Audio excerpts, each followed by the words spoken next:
Hi, I'm David Bryce with Music Player Network, and we are here with the fabulous and talented Michael Lehmann Boddicker.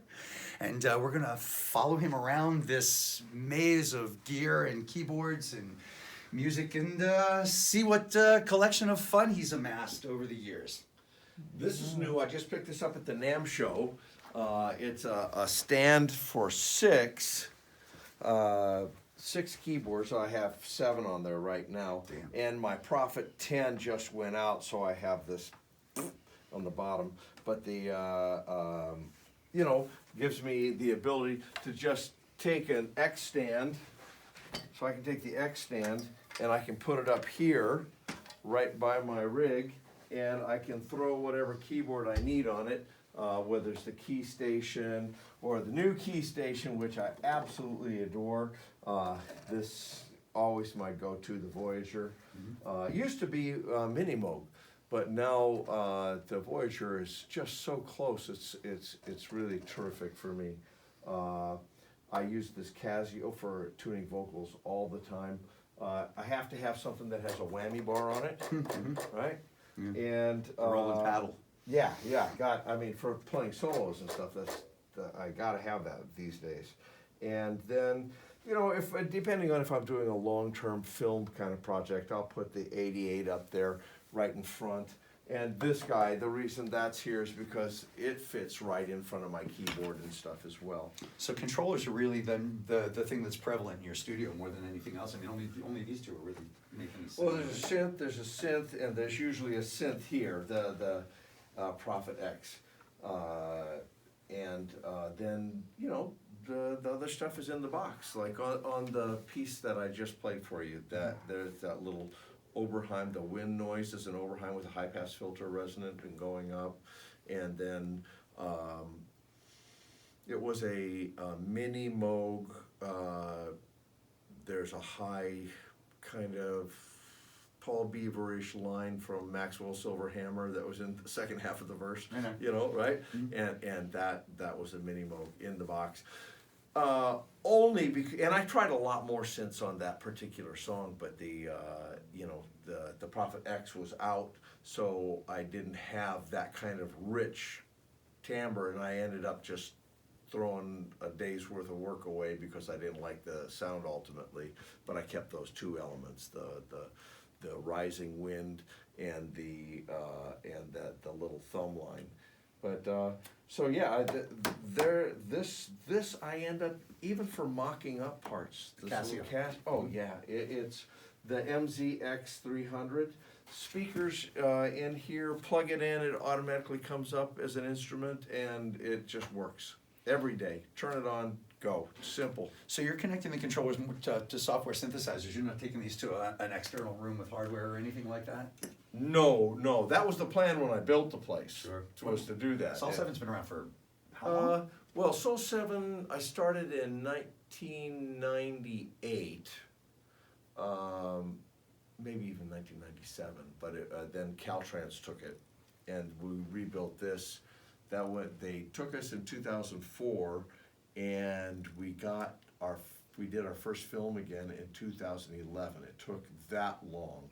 With the real estate bubble and all that, we couldn't find a place, because they were all 2.5 times more expensive, and then it crashed, and then, we were building, and it just took a while. So, but we're back. We've been doing on average about 5 smaller films a year. We do, mostly in here, we do the final dub, but to get there, we do the dialogue editing, ADR, Foley, all the backgrounds, mix or replace parts of the music, and then do the final dub. You're talking capture as well as mix. The Foley and the ADR, all that stuff. Oh, all that here, yeah. So you can see here, I built it kind of old school. My acoustician was like all over me. I want to show you here in this corner. This is so I can come back here, and this is where I do the majority of my work. All the ADR's done in that room. All the that's actually not a gun case. Well, it's a gun case, but it's filled with microphones. This is about 24 microphones in there. And some of my guitar collection in there. I have a P bass and 2 high strungs, and one of those terrific little ukulele basses with the rubber strings on it, just beautiful. And a 12 string and a bunch of 6 strings, and but I'll set up in here, and I can put 4 microphones at a time in there, and it's a very high ceiling, if you see. So I do ADR in there, and I do vocals in there, and I put, when Burt Bacharach was here, we put violin in there, and put the vocalist in there, and put keyboard and bass and Burt in here, and they have visual all the way through. So I was starting to say that my acoustician he was going, Mike, you need a window this big to be able to go like that through. And I'm going, no, I need to see when the guitar player moves. I want to be able to see all the body inflections. And it's all copper. There's no digital on the headphones at all. It's copper, very like a 5,000 watt amplifier. We just want everybody to hear clearly and immediately. So this room, very bright. You see we had, I think we had 16 singers in here. Yeah. Very bright. And no chatter because it's the exact measurement that you need, and there's no repeat, no brrr. It's just reverb. Oh, that doesn't look very good, Mike. Here, let's make that look nice. No worries, function over form. You get the idea. The idea is that you can see each other. So often we'll put the drums here, take this stuff, build a wall down the middle, drape the piano with about 8 of these packing quilts, and drums, piano, direct bass, guitar players in there. Mm-hmm. And or, I mean, I've done things where, I don't know if you see, I built in tubes so that you can go through the walls. You could actually pull a speaker cable to an amp head through the wall, put the speaker in there, and have the guitar player out here with everybody else as well. Mm-hmm. And you can do that in the control room as well. But it's my 8th room. I got most of the stuff right this time, most of it.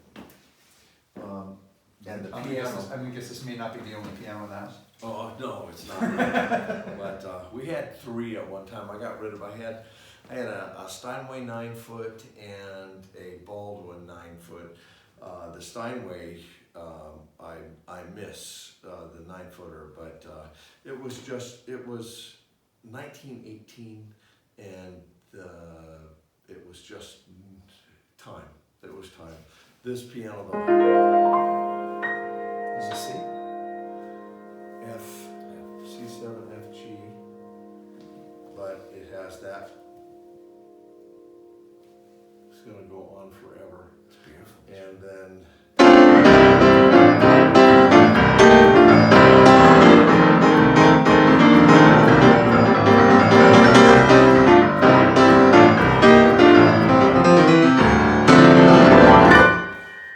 it plays, and it can dig, but it still has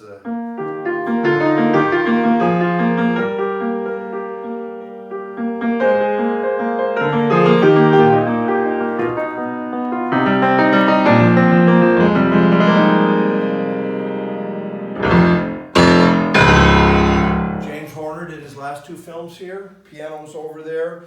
George Deering had 50 string instruments, not all guitars, but 50 charangas, everything else, and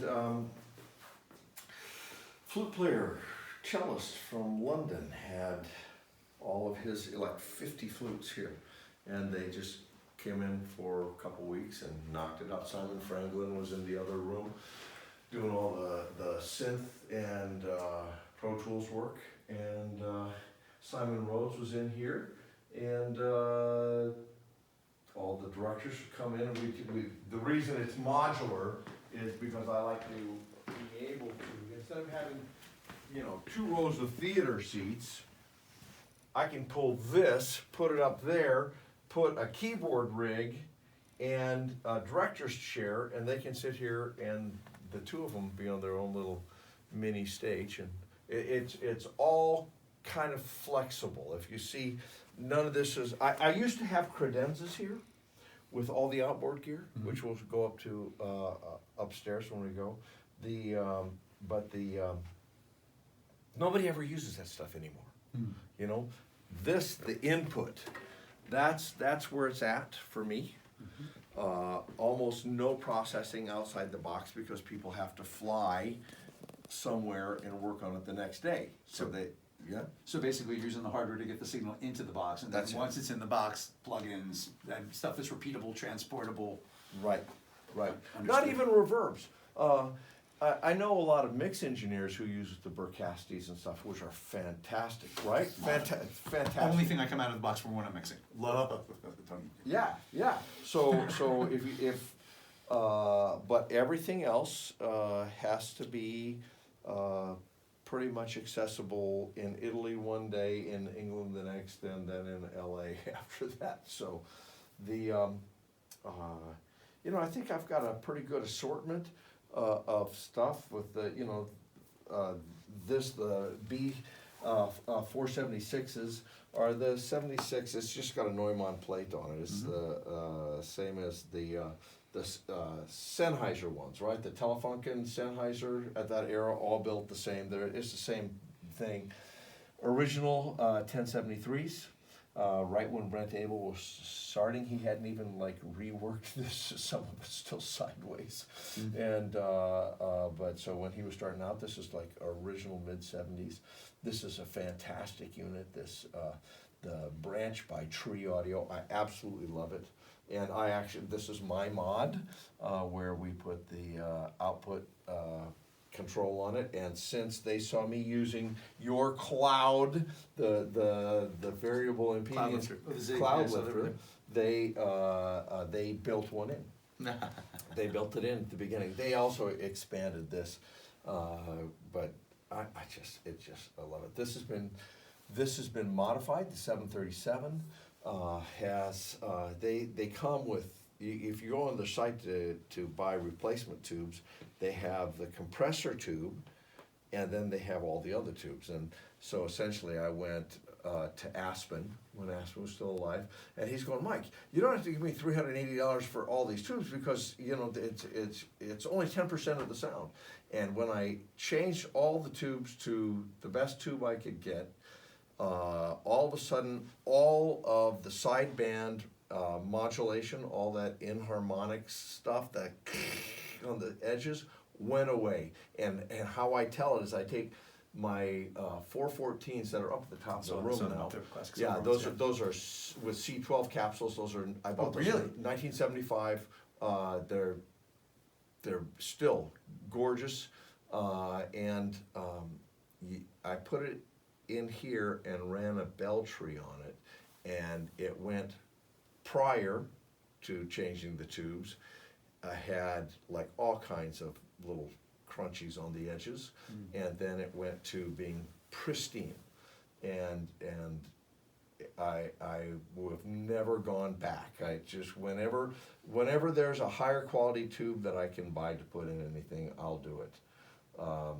Then I had this in my studio for 30 years. I hated it. And then Johnny Kubelka, I had a 67, and I had it. I bought it in 1987, and I hated the way it sounded. Put it in the case, never took it out until about 3 years ago. And Johnny Kubelka came over one day and said, Mike, how come you're not using this? It's just in the case. I said, it doesn't sound good.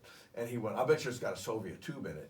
And he opened it up, took the Soviet tube out, went to his car, picked out one of his hand-picked tubes, put it in there, and I was like, record me now.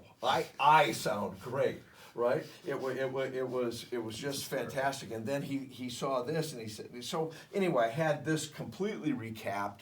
And now when I put the 67 through my Vipre with this impedance selector, the impedance selector, like your cloud lifter, that's the That's the key. This is the device that turned me on to how much impedance, playing with the input impedance, could change the actual character of the mic without using filters or EQs, just by changing the amount of electricity and how you, that's. Yeah, it's great. So you put it on 300, you kind of sound like Frank Sinatra.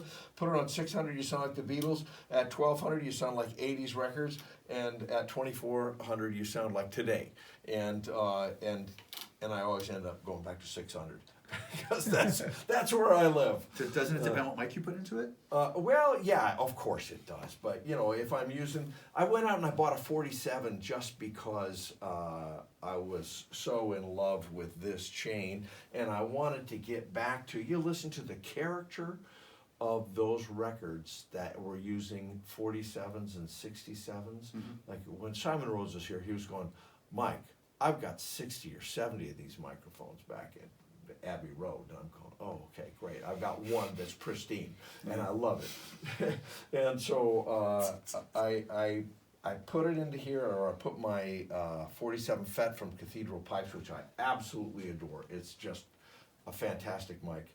And I get most of what I need. But one of the new finds, I went through 5 mics on the song I played earlier for you, There's Nothing Compared to You, by Chase Klein. I took down, I had been using the GT44s on the room mics. Asmus mics. Yeah. Because I bought them when he was blowing out a bunch of stuff. I bought them. I went over there. I bought a couple of guitars. I bought a Casino Epiphone. I bought a 12-string. I needed a 12-string. I bought a 12-string Ovation. And I bought a bunch of microphones and some bricks. And the bricks I had modified. And the GT44s were at the top of the room, and they sound fantastic up there. And I had taken them down for some reason because I was using the stands for something else. And I put the 414s up, and I brought a GT44 in here on this artist that I'd been working on a year and a half. I had tried the FET 47, I tried the U67, I had tried an 87, which I had, these 87s came out of somebody else's case. He bought them, had Stephen Paul modify them, decided he wasn't going to be in recording, he was just going to be in live sound, and put them in a case. And then when he passed away 30 years later, his wife found them in the case, brand new. So I took them out, sent them to Toby Foster, and he went through them and did a couple extra mods. But they're just spectacular mics. But I've tried the 87 on him. I tried an SM7 because, you know, Michael used to sing into an SM7 often. And when I put this GT44 up, it's a tube microphone. Yep. And it's spectacular. I've got an Omni head. I know I was talking to the guy who owns Buzzy's recording, and he was telling me that he does all of his vocals in figure 8 so that he gets the sideband reflection, or a sideband elimination of the reflections in the room. I'm almost always recording in Omni because I find that the microphones just blossom.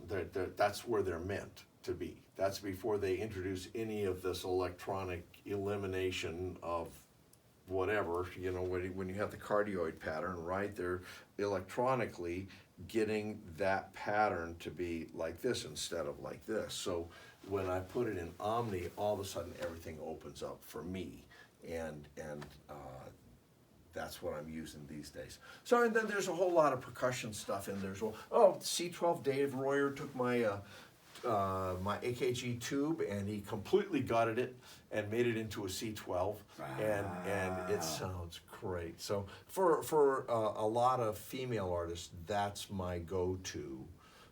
But boy, I've been loving that GT44 these days, and I've been experimenting a little bit with ribbon mics. I have a Great River ribbon. I have my AT ribbon. I have some Bayer ribbons that I've been using, and I'll take where I take a guitar and put a 451 here on the hole. I'll put a ribbon mic coming from this way. Of course, all ribbons are figure 8, and it just, the fullness and the warmth has been really exciting me. I've been trying this George Massenburg thing lately where he says, "Oh, Mike, yeah, that's great what you're doing here with the 451 and the either a large diaphragm like a C12 or the ribbon here."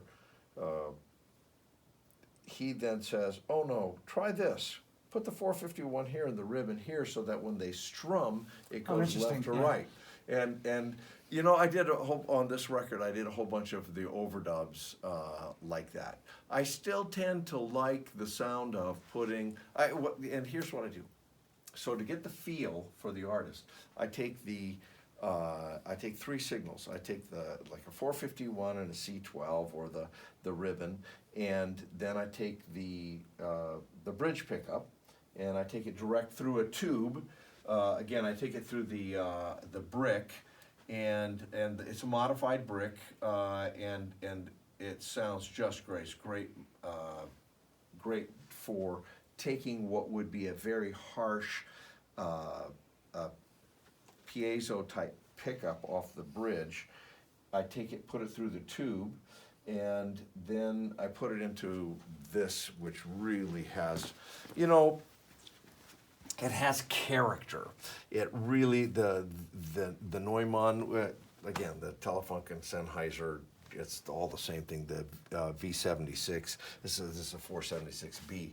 And when I take that, I put it in, all of a sudden it's not that harsh direct sound, but I can put it in the middle. I can put one mic on one side and one mic on the other, and I have essentially a stereo mono signal, right?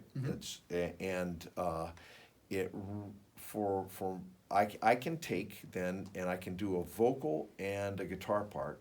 I can take the 2 microphones out and take the vocal out, go straight away and do a double track. So now I have a clean without the vocal. He can listen to the vocal, but he then has a direct signal of the take with the vocal, 2 microphones and direct signal that are absolutely clean, and then I can take and replace the vocal. And in 3 takes, I have a double tracked, natural feeling guitar vocal performance, which I don't know if you've noticed that, but usually for me, that's the best with singer-songwriters that I tend to work with a lot.